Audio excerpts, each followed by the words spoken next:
அஸ்ஸலாமு அலைக்கும் ஃப்ரெண்ட்ஸ். இன்றைக்கி வந்து எல்லோரும் கேட்ட மாதிரி மட்டன் பிரியாணி வந்து செய்யலான்னு பிளான் இருக்குது. ஓகேங்களா? எல்லோரும் ஃப்ரெண்ட்ஸ் எல்லாம் கேட்டிருந்தாங்க பாய் வீட்டு மட்டன் பிரியாணி எப்படி செய்யலான்னு சொல்லி இருந்தாங்க. ஸோ அதுக்காக தான் இந்த விலாக் இன்றைக்கி. இப்போ என்ன அப்படின்னா, திண்டுக்கல் ஸ்டைலில் மட்டன் பிரியாணி நம்ம எப்படி செய்யலாம் அப்படின்னு சொல்லி பார்க்கலாம். மேக்ஸிமம் திண்டுக்கல் ஸ்டைலில் வந்துட்டு பார்த்திங்க அப்படின்னா சீரக சம்பா யூஸ் பண்ணுவாங்க. நம்ம பாஸ்மதி ரைஸ் வச்சு எப்படி மட்டன் பிரியாணி செய்யலான்னு பார்க்க போகிறோம். அதுக்கான அளவுலாம் நமக்கு பெருசாக எதுவும் தெரியாது. எங்கள் பெரிய செஃப் இருக்காங்க, அவங்களுக்கு தான் வந்து தெரியும். எங்கள் வீட்டு செஃப்பும் இருக்காங்க, ஆனால் அவங்க வந்து கேமரா முன்னாடி வர மாட்டாங்க. யாருன்னா எங்கள் மாமியார். அவங்க மாமியார்னாலே செஃப் தானே, ஆமாவா இல்லையான்னு கமெண்ட் பண்ணுங்கள். ஸோ இன்றைக்கி வந்து எங்கள் பெரிய செஃப்பை வச்சு எப்படி நம்ம மட்டன் பிரியாணி செய்யலான்றதை பார்க்கலாம். மட்டன் எடுத்துருக்கீங்க, என்ன பண்ணியிருக்கீங்க சொல்லுங்கள் மாமி. 3/4 கிலோ அரிசிக்கு 1/2 கிலோ மட்டன். ஓகே, அது வந்து ஒரு 4 விசில் வேக வச்சுட்டு அப்புறம் எடுத்து நம்ம வேக வச்சு பிரியாணி தாளித்து இது பண்ணோம்னா ஈஸி ஆயிரும் அப்படின்றதுக்காக முதல்ல இந்த மட்டன் வேக லேட் ஆகுன்றதுனால என்னென்ன போட்டிங்க? வெறும் உப்பும் தண்ணி மாத்திரம் ஊற்றி மட்டன் வேக வச்சாச்சு. ஓகே, வேக வச்சு தான் அடுத்த ப்ராசஸ் நம்ம பண்ணணும். ஓகே, ஃபஸ்ட்டு மட்டன் வேகட்டும், அதுக்கப்புறம் என்னன்றதை நம்ம பார்க்கலாம். இல்லை, இப்போ 3/4 கிலோ சொன்னீங்க இல்லைங்களா, அதுக்கு அரிசி அவ்வளோதான் போடணுமா இல்லை எப்படி? அது எவ்வளோ அளவு போடலாம்? 1 கிலோ அரிசிக்கு 1/2 கிலோ மட்டன் போட்டாலும் நல்லாயிருக்கும், 1 கிலோ போட்டாலும் நல்லாயிருக்கும். நம்ம வசதி தகுந்த மாதிரி சிம்பிளாக வீட்டுக்கு செய்கிறோன்றனால இது சிம்பிளாக இந்த அளவுக்கு செய்கிறோம். ரொம்ப கம்மியாகவும் இல்லாமல் 3/4 கிலோவுக்கு 1/2 கிலோ போடணுன்ற மாதிரி இந்த அளவுலையும் பிரியாணி செஞ்சால் நல்லா தான் இருக்கும் அப்படின்றதுக்கு. அதுவும் செஞ்சால் ஒன்றும் நல்லா டேஸ்ட்டாக இருக்கும். நம்ம எந்த அளவுக்கு கறி போடுறோமோ அந்த அளவுக்கு நமக்கு டேஸ்ட் வந்து என்ஹான்ஸ் பண்ணி கொடுக்கும். இன்னொரு விஷயம் பார்த்தீங்கன்னா, இது நம்ம ஒரு வேலைக்கு தான் செய்கிறோம், அதனால வீட்டுக்காக சிம்பிளாக செய்கிறதுனால ஸோ நாங்கள் 3/4 கிலோ மட்டும் போட்டு வீட்டுக்கு ஒரு வேலைக்கு சாப்பிட்டா போதும் அப்படின்ற மாதிரி. யாரும் சாப்பிட மாட்டாங்கன்றனால அளவாக கம்மியாக போட்டிருக்கிறோம். நம்ம நல்லா சாப்பிட்றவங்களா இருந்தால் 1 கிலோவுக்கு 1/2 கிலோவும் போடலாம், 1.25 கிலோவும் போடலாம் அப்படின்ற மாதிரி. ஓகே, பீஸ் மட்டும்தான்றதுனால நாங்கள் குவான்டிட்டி வந்து கம்மியாக தான் எடுத்திருக்கோம். ஓகேங்களா? இது எப்படி வருது மட்டன் பிரியாணின்றதை ஃபுல் விளாகில் ஸ்கிப் பண்ணாமல் பாருங்கள். அப்போ தான் அதுக்கான மெஷர்மெண்ட்டு எல்லாமே உங்களுக்கு புரியும். அவங்க ஒன்றொன்னா எவ்வளோக்கு எவ்வளோ போடணுன்றதை வந்து உங்களுக்கு சொல்லுவாங்க. ஸோ ஸ்கிப் பண்ணாமல் நீங்கள் ஃபுல் வீடியோவும் பார்த்தா தான் உங்களுக்கு அது வந்து புரியும். மட்டன் வெந்துட்டு இருக்குது. ஸோ அந்த கேப்பில் நம்ம வந்துட்டு சிக்கன் 65க்கு மசாலா போட்டு நல்லா மேரினேட் பண்ணி வச்சுக்கலாம். அதுக்கு என்னென்ன மசாலா போடலான்றதை நம்ம பார்க்கலாம். இஞ்சி பூண்டு ஃபஸ்ட்டு போடு. நீங்கள் வாங்க, நீங்களே வந்து சொல்லுங்கள் என்னென்ன போடலாம் அப்படின்றத நீங்களே வந்து சொல்லுங்கள். நீ போயிரு. இவங்க தான் எங்கள் மாமியார், இவங்க தான் ஒரிஜினல் ப்ராடக்ட்டு, இவங்க அவங்களோட அக்கா, இவங்க தான் வந்து எங்கள் வீட்டு செஃப்பு, இவங்களோட செஃப் வந்து இவங்க எங்கள் பெரிய மாமியார். ஓகேவா? யாருக்கெல்லாம் மாமியார் வந்துட்டு செஃப்போ அவங்களாம் கமெண்ட் கண்டிப்பாக பண்ணுங்கள். ஓகே, அஸ்ஸலாமு அலைக்கும். சிக்கன் 65 மசாலா போடலாமா? போடலாம். சேர்த்து அரைச்சது, இஞ்சியும் பூண்டும் சேர்த்து அரைச்சது. 1 கிலோ சிக்கனு லெக் பீஸாக வாங்கியிருக்கோம். 1 கிலோ சிக்கனுக்கு நான் ஒரு அளவாக தான் போடுவேன். 3 ஸ்பூன் போட்டிருக்கேன். அது எனக்கு தெரியாது, ஸ்பூன்லாம் கணக்கு தெரியாது, எனக்கு கண்ணளவு தான். ஓகே, எங்களுக்குலாம் அப்படி சமைக்க தெரியாதே, கண்ணளவு பார்த்து இவ்வளோ அளவுலாம் தெரியாது. எங்களுக்கு ஜென்ரேஷனுக்கு தெரியாது. உங்கள் காரத்துக்கு தகுந்த மாதிரி நீங்கள் போட்டுக்கோங்க. எவ்வளோ போட்டால் கரெக்டாக இருக்கும்? மிளகாத்தூள் நீங்கள் வீட்டில் செய்வீங்கள சமையல், அதுக்கு தகுந்த மாதிரி உங்கள் காரத்துக்கு தகுந்த மாதிரி. இது வந்து வீட்டில் அரைச்ச கரம் மசாலா பொடி, பட்டை கிராம்பு ஏலக்காய் பிரியாணி மசாலா பொடி, அது சும்மா கொஞ்சமாக போடுறேன். எங்கள் வீட்டில் மேக்ஸிமம் வந்து கடை மசாலா தான் எதுவுமே யூஸ் பண்ண மாட்டோம், ஏன்னா வீட்லேயே அரைச்சது அது அப்படின்றதுனால எதுவுமே வந்து கடையில் வாங்க. இது வந்து காஷ்மீரி சில்லி, இதுவும் வீட்லேயே அரைச்சது தான். ஸோ கலருக்காக, இது கலருக்காக, காரம் இருக்காது, கலருக்காக. கொஞ்சம் மஞ்சத்தூள்,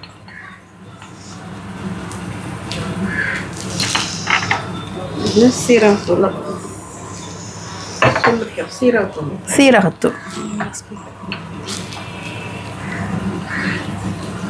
சீரகத்தூள் கொஞ்சம். ஓகே, தெரியுதா? எனக்கு பெருசாக சமைக்கலாம் தெரியாது மேரேஜ்க்கு முன்னாடி வரைக்கும். நான் மேரேஜ் பண்ணதுக்கு அப்புறம் தான் நான் கற்றுக்கிட்டேன், எங்கள் மாமியார் சொல்லி கொடுக்க. இது பெப்பர் பவுடர். சிக்கனுக்கு தேவையான உப்பு,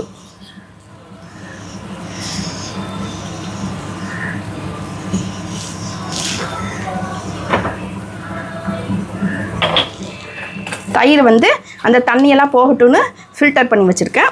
அந்த தயிரை ஊற்றிக்கலாம். ஏன் ஃபில்டர் பண்ணுறீங்க?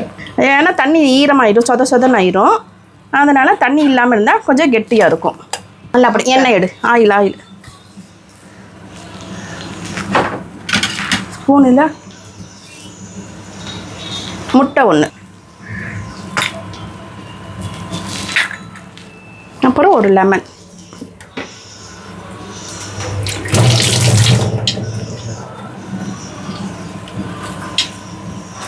விதையெல்லாம் உழுகுது, விதை எடுத்துக்கலாம்.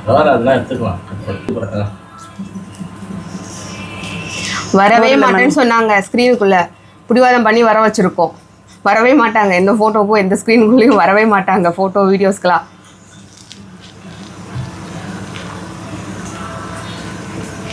சரி, 3 பேர் சேர்ந்து சமைக்கிறீங்க, எப்படி வருதுன்னு பார்க்கலாம்.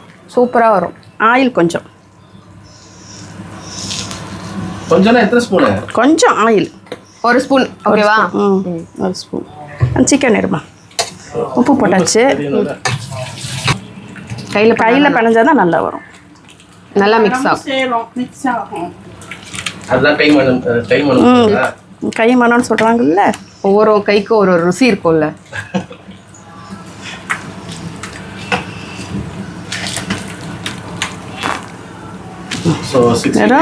லெக் பீஸ் கட் பண்ணல, கட் பண்ணியாச்சு.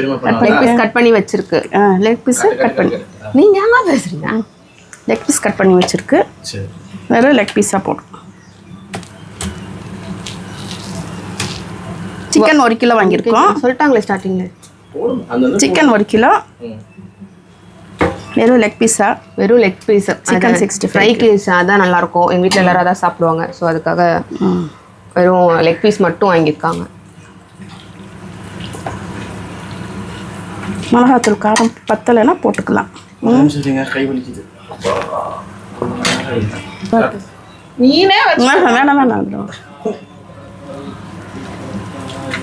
சரியா இருக்கா?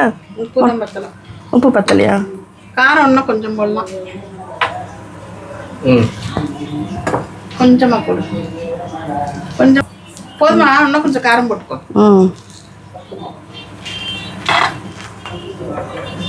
இல்லை பிடிச்சிக்கணுமா? போடு, காரம் போடு. எங்கள் வீட்டில் எல்லாருமே காரம் கம்மியாக தான் சாப்பிடுவாங்க. ஸோ அதனால் உங்களுக்கு எவ்வளோ காரம் வேணுமோ நீங்கள் அதுக்கேற்ற மாதிரி மிளகாத்தூள் மட்டும் நீங்கள் ஸ்மோக்கிங் போட்டுக்கலாமா? ஃபஸ்ட்டு அதை பார்த்தா வச்சுருக்கணும். போட்டு மோராகுங்க.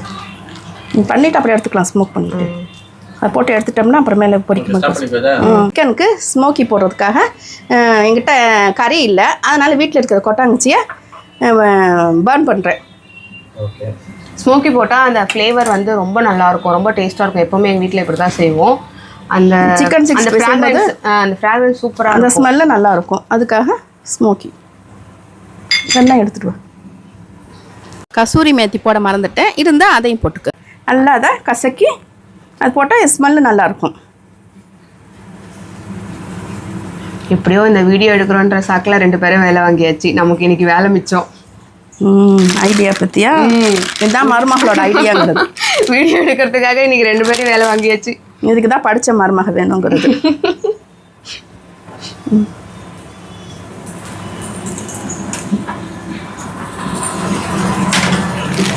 நல்லா நெருப்பானதும் அப்போ தான் அந்த புகை நல்லா வரும்.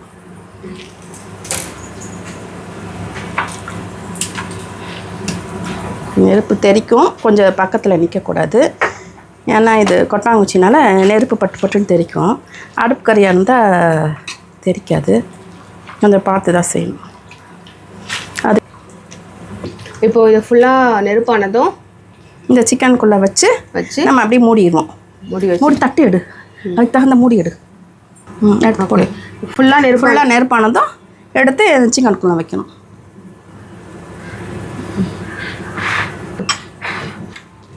தொடர்றது கொஞ்சம் பட்டன் போடும். மூடு மூடு மூடு. ஸோ டக்குன்னு மூடிடணும். ஸ்மெல் வருதா நல்லா? அது அப்படியே அந்த புகையெல்லாம் உள்ளே இருந்தால் நல்லா ஸ்மெல் வரும். இது 1 மணி நேரம் 1 ஹவர் மேரினேட் பண்ணும். ஓகே ஓகே, அது ஊறட்டும். அந்த கேப்பில் நம்ம வந்து பிரியாணிக்கு என்னென்ன செய்யலாம் அப்படின்றத வந்து இன்க்ரீடியன்ஸ் பார்த்துடலாம். சிக்கன் வந்து அது வந்து ஊற வச்சுட்டாங்க. ஸோ அது இருக்கட்டும். அதுக்குள்ளே நம்ம மட்டன் வேக வச்சோம் இல்லைங்களா? ஸோ நம்ம வந்து பிரியாணி தாளிச்சிடலாம். அதுக்கு வந்து என்னென்ன இன்க்ரீடியன்ஸ் யூஸ் பண்ணணும், எவ்வளோ அமௌண்ட் எவ்வளோ யூஸ் பண்ணணுன்றதை வந்து இப்போ அவங்க சொல்லுவாங்க. சொல்லுங்க மம்மி. 100 கிராம் சின்ன வெங்காயம், 3/4 கிலோ அரிசிக்கு ஓகே 200 கிராம் தக்காளி அளவு போட்டிருக்கிறோம். 4 பழம் போட்டிருக்கோம். 4 பழம், ஒரு சின்ன எலுமிச்சம்பழம் 3/4 கிலோக்குன்றது அளவுக்கு இந்த சைஸ் போதும். பச்சை மிளகாய் 5, ஓகே. கொத்தமல்லி ஒரு கைப்பிடி, புதினா அது மாதிரி ஒரு கைப்பிடி, ஓகே. உரிக்காததாக இருந்தால் பூண்டு 75 கிராமு, இஞ்சி 75 கிராம். இந்த 3/4 கிலோ இதுக்கு 1 கிலோவாக இருந்தால் 100 போட்டுக்கலாம். ஓகே. பெரிய பழமாக இருந்தால் 1 போட்டுக்கலாம் 1 கிலோ அரிசிக்கு. இது 5 பழம் போட்டுக்கலாம். இப்போ இது நம்ம 3/4 கிலோ செய்கிறதுக்கு அளவு நீங்கள் ஏன் கம்மியாக போடுறாங்க சொல்கிறது கூட கம்மின்னு சொல்வீங்களா, அதுக்காக இது 3/4 கிலோக்கு தகுந்த அளவு தான் இப்போ நாங்கள் எடுத்துருக்குறோம். சரி. என்ன வந்து இஞ்சி பூண்டு இது ரெண்டும் சேர்த்து அரைச்சிருக்கிறனால இதை யூஸ் பண்ணிக்கலாம். சமமாக போட்டுக்கலாம். நம்ம தனித்தனியாக அப்படின்னா பூண்டு 100, இஞ்சி 100 1 கிலோவுக்கு. ஓகே. இந்த வெங்காயம் எதுக்கு வச்சுருக்கீங்க? இது பெரிய வெங்காயம் ஒரு 4 வெங்காயம், அதுவும் 200 போடணும். தாளிக்கிறதுக்கு. ஓகே. இது தாளிக்கிறதுக்கு. ஓகே மாமி. இது அரைக்கிறதுக்கு. இது வந்து பிரியாணிக்கு தாளிக்கிறதுக்கு பொடி பண்ணி போடுறது. இது அளவு வேணுன்றனால இது காமிக்கிறேன். இது தாளிக்க போகல வெடிக்க விடுறதுக்காக செய்கிறது. ஓகே. என்ன அப்படின்னா நாங்கள் பிரியாணி மசாலா வந்து வெளியெலாம் வாங்க மாட்டோம், எப்போவுமே வீட்டில் அரைச்சி தான் செய்வோம். அது என்னென்ன அளவு எவ்வளோ அளவோ அதை நாங்கள் அரைச்சி ஸ்டோர் பண்ணி வச்சுக்குவோம். அப்போ தான் கொஞ்சம் ஈஸியாக இருக்கும்ன்றதான் இப்போ அளவு வேணுன்றதுக்காக அதோட முழுசாகவே நாங்கள் வந்து இதை ஷோ பண்ணியிருக்கோம். 9 ஏலக்காய் 8 ஏலக்காய் கூட போட்டுக்கலாம், நல்லா பெரிய ஏலக்காய் இருந்தால். இது ஒரு 8 கிராம்பு இல்லை 9 கிராம்பு. 3/4 கிலோவுக்கு 1 கிலோவாக இருந்தால் 10 ஏலக்காய் 10 கிராம்பு கொஞ்சம் பட்டை போட்டு நுணுக்கி நீங்கள் பொடி பண்ணி வச்சுட்டு ஸ்பூனில் அப்புறம் போட்டுக்கலாம் எவ்வளோ வேணுமோ அது. ஓகே. சரி. ஓகே. இப்போ அளவெல்லாம் நம்ம பார்த்துட்டோம், எப்படி செய்கிறதுன்றதை நம்ம இப்போ பார்க்கலாம். எந்திரிச்சான்னு பார்க்கலாம். இப்போ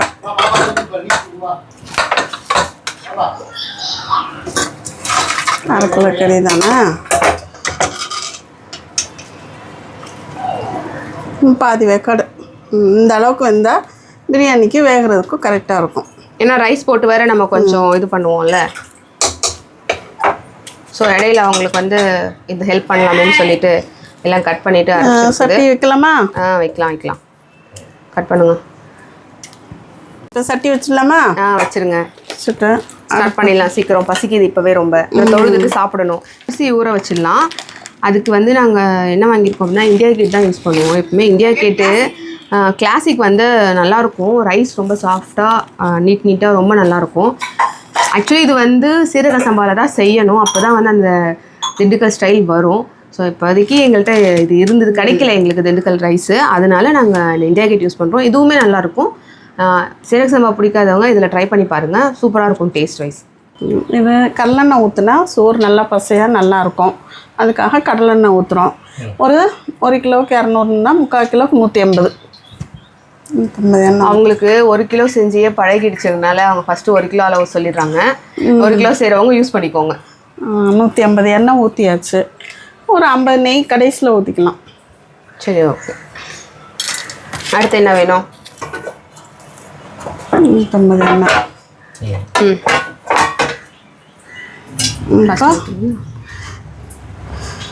தாளிக்கிறதுக்கு எண்ணெய் காஞ்சதான் இந்த பட்டை கிராம்பு ஏலக்காய் கொஞ்சம் எடுத்து வச்சுதான் இதை போட்டுக்கணும். 4 ஓகே போட்டுருங்க.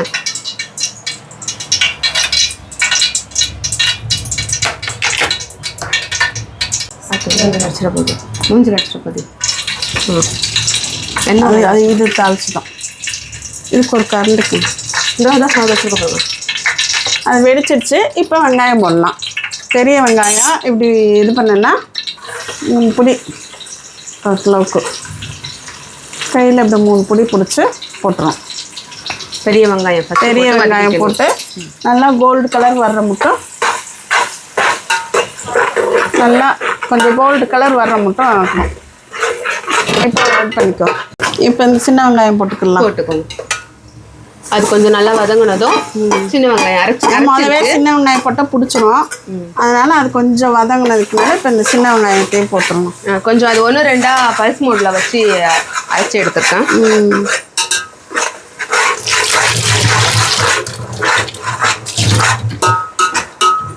இதை கொஞ்சம் நல்லா கொஞ்சம் வாசம் வர வரைக்கும் வதங்கிக்கலாம். பூண்டு ரெண்டும் சேர்ந்து அரைச்சது. இது 150 கிராம் இருக்கும். இஞ்சி பூண்டு ரெண்டும் ஒன்றா சேர்ந்து அரைச்சி வச்சுட்டாங்க. அது ஒன்றா போட்டு இப்போ இது கொஞ்சம் வாசம் வர்ற மட்டும்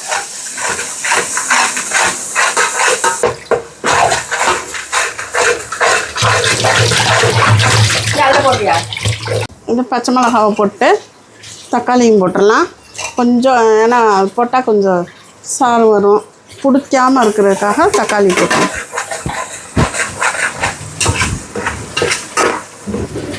தக்காளி போட்டு நல்லா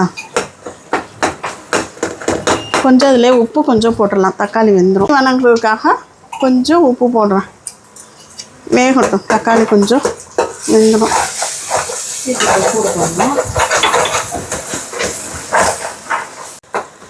இப்போ அந்த பட்டை கிராம்பு தூளெல்லாம் கொடுக்குறியாம்மா? கொடுக்குறேங்க. உங்ககிட்ட காமிச்சோம் இல்லைங்களா, அதுதான் வந்து நாங்கள் இப்படி அரைச்சி பொடி பண்ணி அதை எடுத்து காட்டுறோம். பட்டை கிராம்பு தூள் நாங்கள் இப்படி அரைச்சி வச்சுக்கிடுவோம். இது இந்த அரைச்சி வச்சதுல 2 ஸ்பூன் போடணும்.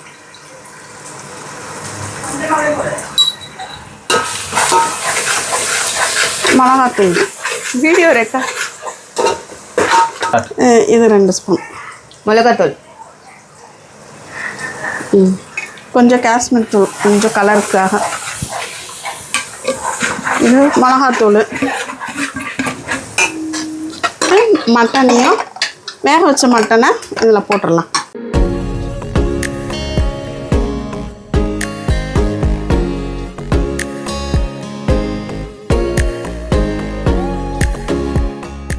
தயிர் ஒரு 100 தயிர் அளவுக்கு தயிர்.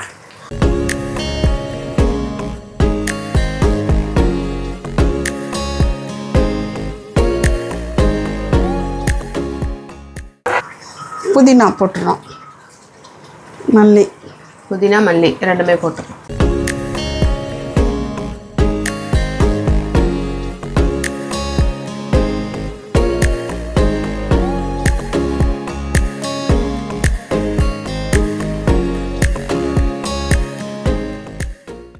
கொஞ்சம் மூடி கொஞ்சம் அந்த சாறு வத்தட்டும். கொஞ்சம் கறியில் பிடிக்கட்டும் எல்லாம். இப்போ இதில் 1.5 உலக்கு அரிசி எடுத்தோமா, இப்போ இதுலையே தண்ணி அளந்துக்கலாம். எவ்வளோ வைக்கணும் தண்ணி? தண்ணி 1க்கு 2 பங்கு. அதில் தண்ணியெலாம் இல்லை. ஓகே. அதனால் 1க்கு 2. அப்போ 1.5னா 3. நம்ம 2.25 கூட ஊற்றிக்கலாம், இல்லை 2.5 ஊற்றிக்கலாம். கொஞ்சம் இதாக இருக்கும். ஓகே. நல்லா உதிரி உதிரியாக வரணும்னா நம்ம 2.5 ஊற்றிக்கலாம். இந்த அளவுக்கு ஊற்றிக்கிறோம். சரி, ஓகே. 2 ஊற்றியாச்சு. ஓகே, 2 ஊற்றியாச்சு. இது 2.25. இப்போ உப்பு போட்டுடலாம். இதுக்கு தகுந்த அளவு உப்பு, தேவையான அளவு. நல்லா ஊறிடுச்சு. அது போல் கொதித்ததும் அரிசி போட்டுடலாம். அது போல் கொதிக்கட்டும். கறியில் கொஞ்சம் போட்டிருக்கோம், மசாலாவில் கொஞ்சம் போட்டிருக்கோம். இப்போ இது சாப்பாடு தகுந்த அளவு போட்டு பார்த்துட்டு பத்தலைன்னா போட்டுக்கலாம். நம்ம குடிச்சு பார்த்துக்கிட்டு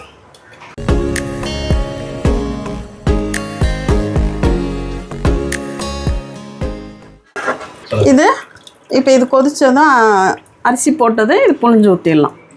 ரைட்டாக ஆனியன் கட் பண்ணிவிட்டு மாதுளம்பழம் போடலாம், நல்லாயிருக்கும்.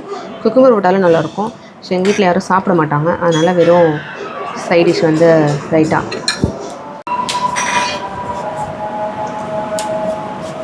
வேலையிலேருந்து தப்பிக்கலான்னு பார்த்தா அப்போ சைடில் கேப்பில் வேலை வாங்குறாங்கப்பா. ஓகே, லெமன் புழிஞ்சு வைக்க சொன்னாங்க. ஸோ லெமன் புழிஞ்சு வச்சிடலாம். பார்க்கலாமா? இப்போ தான் கொதிக்குது. இதான் கொதி வருது. இந்தாங்க.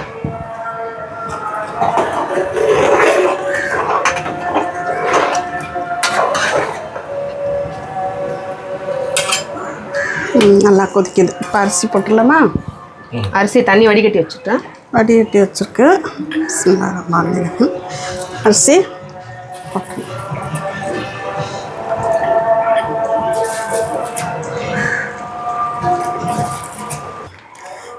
பாஸ்மதி அரிசினால வாட்டை அப்படியே போட்டு லைட்டாக தான் கிண்டி விடணும்.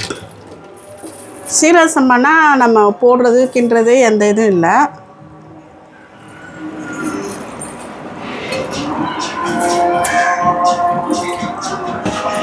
கட் பண்ணுங்க.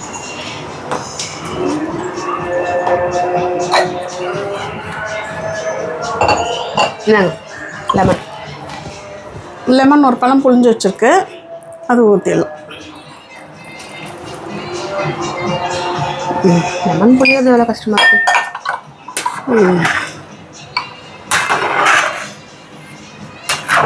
பூ போல் ஹேண்டில் பண்ணணும்னு சொன்னாங்க. இது கொதிச்சது பின்னால் உப்பு புளிப்பு காரம் எல்லாம் கரெக்டாக இருக்குதான்னு செக் பண்ணிக்கலாம். பிரியாணி ரெடியா? அவ்வளோதானா? ப்ராசஸ்லாம் முடிஞ்சுதா? இல்லை, இந்த அவ்வளோதான். கொஞ்சம் இந்த தண்ணி வத்துனதும் ஓகே தம் விட்றலாம். கீழே தோசை சட்டியை வச்சு தண்ணி இந்த அப்படியே பிறண்டு வந்துருச்சு. லைட்டாக ஒரு கிண்டிட்டு கொஞ்சம் தண்ணி வற்றி இதாக ஆனதுக்குனால கீழே தோசை சட்டியை வச்சு ஒரு 15 நிமிஷம் சிம்மில் 10 நிமிஷம் வச்சுட்டு அப்புறம் அடுப்பை நூற்றி விட்டு ஒரு 10 நிமிஷம் வச்சுட்டா தம் முடிஞ்சிருச்சு. சாப்பாடு biryani ready. Biryani ready. Friday special ready.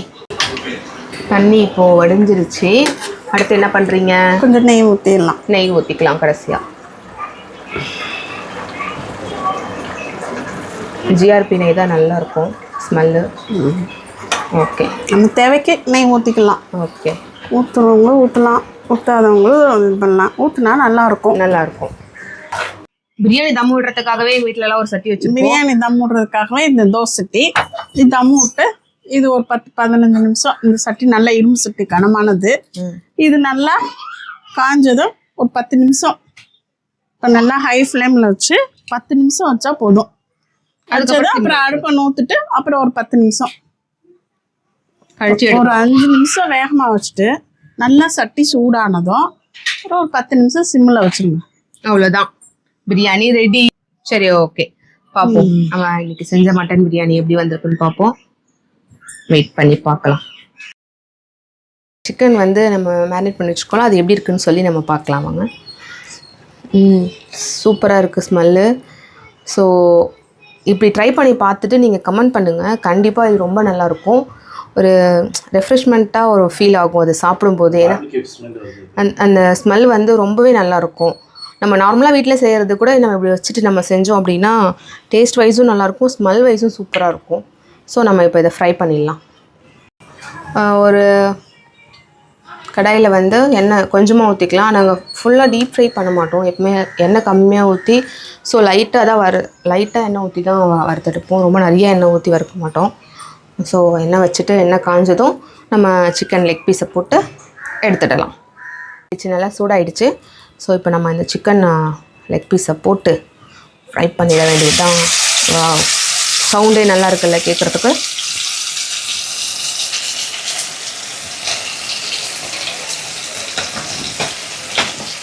Biryani செய்கிறத விட பெரிய டாஸ்க் இதுதாங்க.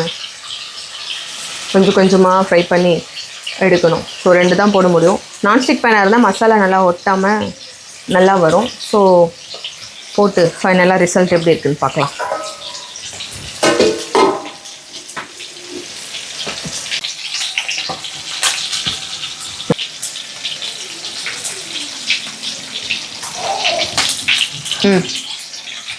ஒரு பக்கம் இதாகிடுச்சு. ஸோ இன்னொரு பக்கமும் திருப்பி போட்டுக்கலாம்.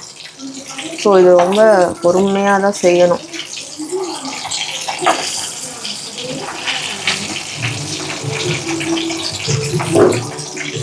ஸோ வடிவேல் டைலாக் மாதிரி தான். நான் எலுமிச்சை பழத்தை புழிஞ்சி எண்ணெய் ஊற்றி திரியை ஊற்றி வைப்பேனா இவங்க நோகாமல் கொண்டு போய் விடுவாங்களா. இப்போ தம் எடுக்கலாம். இதை எடுத்து கீழே வச்சுட்டு புளிஞ்ச கீழே வச்சு சாப்பாடு எப்படி நாட்டமாக இருக்கும். ஓகே ஃப்ரெண்ட்ஸ், இன்றைக்கி பார்த்தீங்க அப்படின்னா நம்ம பிரியாணியும் 65யும் வேறு லெவலில் வந்திருக்கு. டேஸ்ட்டும் சூப்பராக இருந்தது. ஸோ இந்த இன்க்ரீடியன்ஸ் வச்சு நீங்களும் ட்ரை பண்ணி பாருங்கள். உங்களுக்கு எப்படி வருதுன்றதை கமெண்ட் பண்ணுங்கள். இன்கேஸ் உங்களுக்கு எதுவும் டவுட் இருந்தது அப்படின்னா நீங்கள் கமெண்ட் பண்ணுங்கள், நாங்கள் கண்டிப்பாக கிளியர் பண்ணுறோம். இன்னொரு இன்ட்ரெஸ்டிங்கான வீடியோவில் ஒரு நல்ல ரெசிபியோடு மறுபடியும் நான் உங்களை மீட் பண்ணுறோம். Thank you, by.